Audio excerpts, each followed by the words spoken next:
जय हिंद। फिर से आपका स्वागत है हमारे YouTube चैनल बिनौटी टीचिंग सेंटर में। कल हम लोग पढ़े थे रासायनिक अभिक्रिया एवं समीकरण। रासायनिक अभिक्रिया किसे कहते हैं, यानी chemical reaction, reactant and product, यानी अभिकारक और प्रतिफल। रासायनिक अभिक्रिया क्या है, कैसे होती है और उसमें कौन कौन से पदार्थ बनते हैं, जो भाग लेते हैं उन्हें अभिकारक और जो बनते हैं भाग लेने के बाद उन्हें हम प्रतिफल कहते हैं। उसके बाद आज हम लोग पढ़ेंगे, आप लोग देख रहे होंगे, रासायनिक अभिक्रियाओं की विशेषताएं, यानी इम्पोर्टेंस ऑफ केमिकल रिएक्शन, यानी रासायनिक अभिक्रियाओं की विशेषताएं क्या होती हैं, आज हम लोग पढ़ेंगे। आप लोगों को सामने दिख रहा होगा गैसों की उत्पत्ति, यानी इवोल्यूशन ऑफ गैस, यानी वह कुछ रासायनिक अभिक्रियाओं के फलस्वरूप गैसों की उत्पत्ति होती है। क्या होती है? गैसों की उत्पत्ति, यानी evolution of gas. When the zinc and the sulphuric अम्ल in chemical reacted then produce zinc sulphate and hydrogen gas. जब जिंक सल्फ्यूरिक अम्ल के साथ अभिक्रिया करता है तो जिंक सल्फेट और हाइड्रोजन गैस बनाता है। मैं बोल रहा हूं, आप लोग लिखते जाइएगा। यानी जब जिंक सल्फ्यूरिक अम्ल के साथ अभिक्रिया करता है तो जिंक सल्फेट और हाइड्रोजन गैस निकालता है। तो पहली विशेषता क्या है? गैसों की उत्पत्ति। तो आपका एग्जाम्पल है, when the zinc contact in chemical reaction to sulfuric acid produce zinc sulphate and hydrogen gas. जब जिंक सल्फ्यूरिक अम्ल के साथ अभिक्रिया करता है तो जिंक सल्फेट और हाइड्रोजन बनाता है, पहली विशेषता। दूसरी, अवक्षेप का बनना, यानी फॉर्मेशन ऑफ प्रिसिपिटेट। जब बेरिलियम क्लोराइड सल्फ्यूरिक अम्ल के साथ अभिक्रिया करता है तो बेरिलियम सल्फेट बनाता है और हाइड्रोक्लोरिक अम्ल बाहर निकलता है, यानी एक द्रव निकलता है जिसे अवक्षेप कहा जाता है, यानी प्रिसिपेट कहा जाता है। When in chemical reaction beryllium chloride contact to sulphuric acid produce the beryllium sulphate and hydrochloric acid.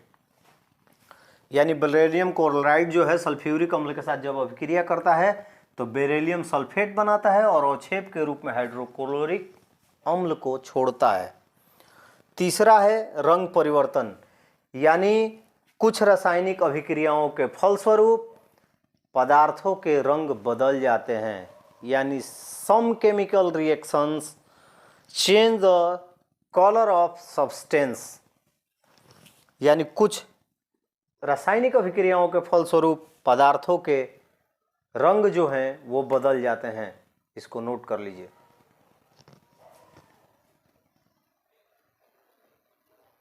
तीसरा पॉइंट हमारा था कि रंग में परिवर्तन। चौथा है ताप में परिवर्तन। In some chemical reaction the substance change our temperature, यानी कुछ रासायनिक अभिक्रियाओं में जब दो पदार्थ आपस में मिलते हैं, एक नए पदार्थ का निर्माण करते हैं, तो या तो उनमें ऊष्मा निकलती है या ऊष्मा अवशोषित होती है, यानी उनके ताप में अंतर हो जाएगा, यानी ताप में परिवर्तन हो जाएगा। जो पदार्थ मिलता है उसका ताप अलग होगा और जो बनाता है उसका अलग हो जाएगा। यानी some chemical reactions the two reactant produce the new product when the change in temperature. कुछ रासायनिक अभिक्रियाओं में ताप में परिवर्तन हो जाता है। चौथा है अवस्था में परिवर्तन, चेंज इन स्टेट।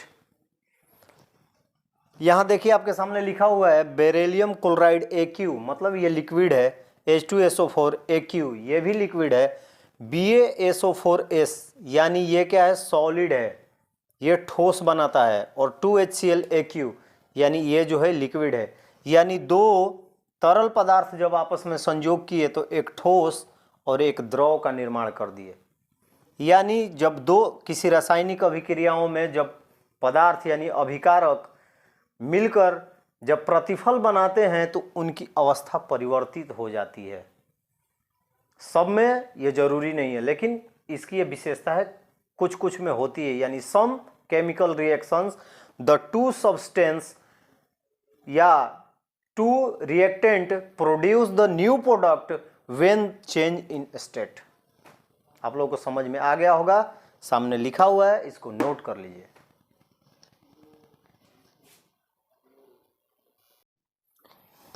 आप लोग समझ गए होंगे रासायनिक अभिक्रियाओं की विशेषताएं क्या है। अब हमारा अगला क्वेश्चन है रासायनिक समीकरण यानी केमिकल इक्वेशन।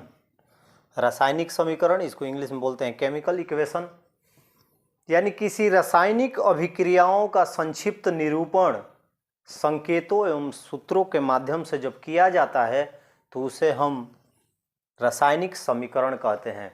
यानी किसी रासायनिक अभिक्रिया को जब उसके फार्मूला, संकेत या सूत्र के द्वारा लिख दिया जाता है उसे ही हम रासायनिक समीकरण कहते हैं। Representation of a chemical reaction using symbols and formula of the substance is called chemical reaction. यानी किसी रासायनिक अभिक्रियाओं में भाग लेने वाले पदार्थों को संकेतों एवं सूत्रों की सहायता से उस अभिक्रिया का संक्षिप्त निरूपण रासायनिक समीकरण कहलाता है। यानी हम क्या करते हैं, सीधी भाषा में कहेंगे, ये किसी रासायनिक अभिक्रिया का संक्षिप्त रूप होता है, उसे हम रासायनिक समीकरण कहते हैं। सामने डिफिनीशन लिखा हुआ है, आप लोग इसको नोट कर लीजिए और एग्जाम्पल में लिख लीजिए। H2+O H2O। यानी जब कोई हमें कहेगा, हम जब इसको भाषा में बोलेंगे तो क्या बोलेंगे कि हाइड्रोजन जब ऑक्सीजन के साथ अभिक्रिया करता है तो जल बनाता है। लेकिन इसको समीकरण में लिखना हुआ तो हम एक ही लाइन में इसको लिख लिए। लेकिन यदि इसको बोलना रहा तो उसके लिए हमें समय की भी ज़्यादा ज़रूरत पड़ेगी और लिखने के लिए कागज़ की भी ज़्यादा ज़रूरत पड़ेगी। तो सीधी बात भाषा में हम समझेंगे कि रासायनिक समीकरण जो होता है किसी भी रासायनिक अभिक्रिया का संक्षिप्त रूप होता है जिसे संकेतों और सूत्रों के माध्यम से लिख दिया जाता है। नोट कर लीजिए आप।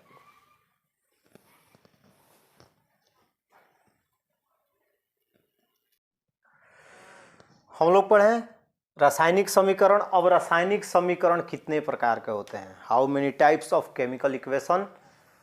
तो रासायनिक समीकरण दो प्रकार के होते हैं। There are many two types of chemical equation. First is balanced chemical equation and second is unbalanced chemical equation. पहला होता है संतुलित रासायनिक समीकरण और दूसरा होता है असंतुलित रासायनिक समीकरण। तो पहला पढ़ेंगे हम लोग संतुलित रासायनिक समीकरण। वैसा रासायनिक समीकरण जिसमें अभिकारक एवं प्रतिफलों की संख्या समान हो संतुलित समीकरण कहलाता है।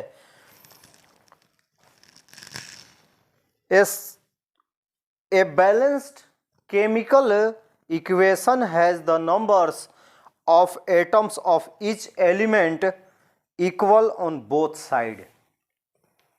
जब अभिक्रिया में भाग लेने वाले अभिकारक और प्रतिफल दोनों की संख्याएं समान होती हैं उन्हें हम संतुलित समीकरण कहते हैं। इसको लिख लीजिए, a balanced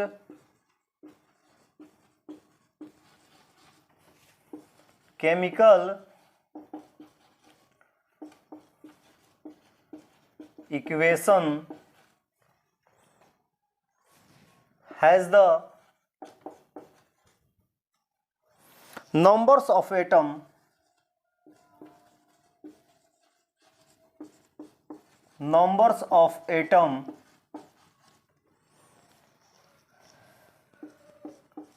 of each element equal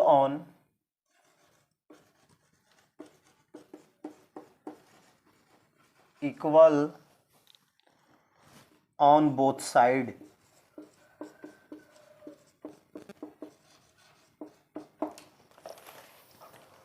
यानी वैसा रासायनिक समीकरण जिसमें अभिकारक एवं प्रतिफलों की संख्या समान हो संतुलित समीकरण कहलाता है। नोट कर लीजिएगा इसको। देखिए 2H2O 2H2 प्लस O मिलके बनाता है 2H2O। इसमें देखेंगे कि दोनों तरफ संख्याएं बराबर हैं कि नहीं। 2 और 2, 2 इंटू 2 यानी हाइड्रोजन यहाँ 4 है, ऑक्सीजन 1 है। 2 2 2 इंटू 2 4 यानी 4, हाइड्रोजन 4, ऑक्सीजन 1। यानी देख रहे हैं रिएक्टेंट और प्रोडक्ट दोनों की संख्याएं समान हैं। हाइड्रोजन भी इधर 4 है, ऑक्सीजन यहाँ 1 है, यहाँ भी हाइड्रोजन 4 है, ऑक्सीजन 1 है। यानी ये जो हमारा रिएक्शन है, इक्वेशन है, सॉरी, ये बैलेंस्ड है, यानी संतुलित रासायनिक समीकरण है जिसमें अभिकारक और प्रतिफल दोनों की संख्याएं समान होती हैं, उसे ही हम संतुलित रासायनिक समीकरण कहते हैं। लिख लीजिए इसको।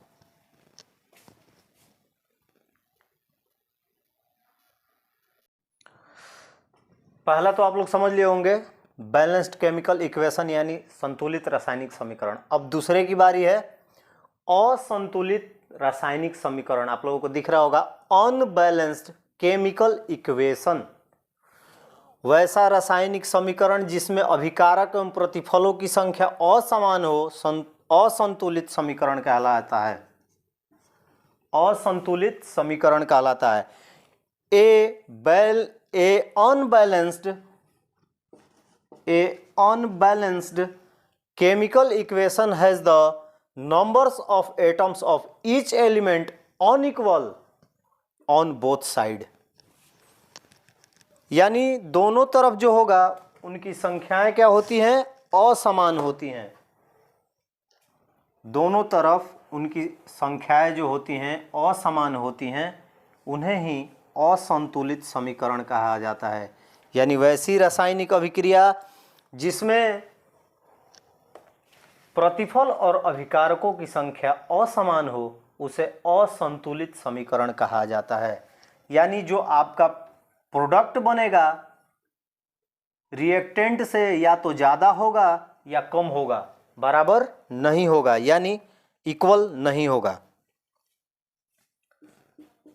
फेरस जब जल के साथ अभिक्रिया करता है तो बनाता है Fe3O4 प्लस H2। देखिए आपका रिएक्टेंट जो है फेरस की संख्या 1, हाइड्रोजन 2, ऑक्सीजन 1, लेकिन जब ये प्रोडक्ट बनाता है फेरस की संख्या 3, हाइड्रोजन 4 और फिर से हाइड्रोजन 2। यानी दोनों तरफ समान नहीं है, इनकी संख्याएं क्या है? असमान है। तो वैसी रासायनिक अभिक्रिया जिसमें अभिकारक और प्रतिफल की संख्याएं समान नहीं होती हैं, उन्हें हम असंतुलित रासायनिक समीकरण कहते हैं। आप लोगों के नाम में ही इसका डिफिनेशन है। संतुलित मतलब इक्वल, बैलेंस्ड, और असंतुलित मतलब unbalanced. A unbalanced chemical equation has the numbers of atoms of each element unequal on both side. इसको नोट कर लीजिए आप लोग, एग्जाम्पल भी लिख लीजिएगा, छोड़िएगा मत।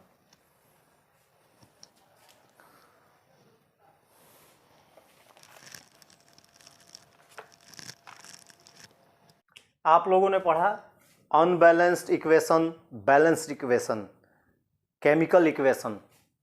यदि इन क्वेश्चनों में आप लोगों को थोड़ा भी कहीं डाउट लगे, डाउटफुल हो, तो एक बार कमेंट बॉक्स में कमेंट कीजिएगा। और दूसरी बात, आप लोग वीडियो देखते हैं, पढ़ते हैं, नोट करते हैं, तो कमेंट भी ज़रूर किया कीजिए ताकि मेरे को भी पता चले कि आप लोगों ने देखा है, या आप लोगों के मन में कोई यदि थोड़ी भी शंका हो तो एक बार ज़रूर आप लोग बताइएगा।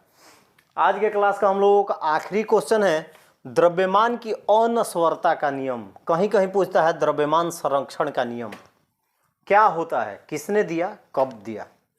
तो देखिए द्रव्यमान संरक्षण या द्रव्यमान की अनस्वरता का नियम या लॉ ऑफ इंडेस्ट्रक्टिविटी ऑफ मास, तो इसको सबसे पहले एंटोनी याद कर लीजिएगा, लिख लीजिएगा, लेवोजियर।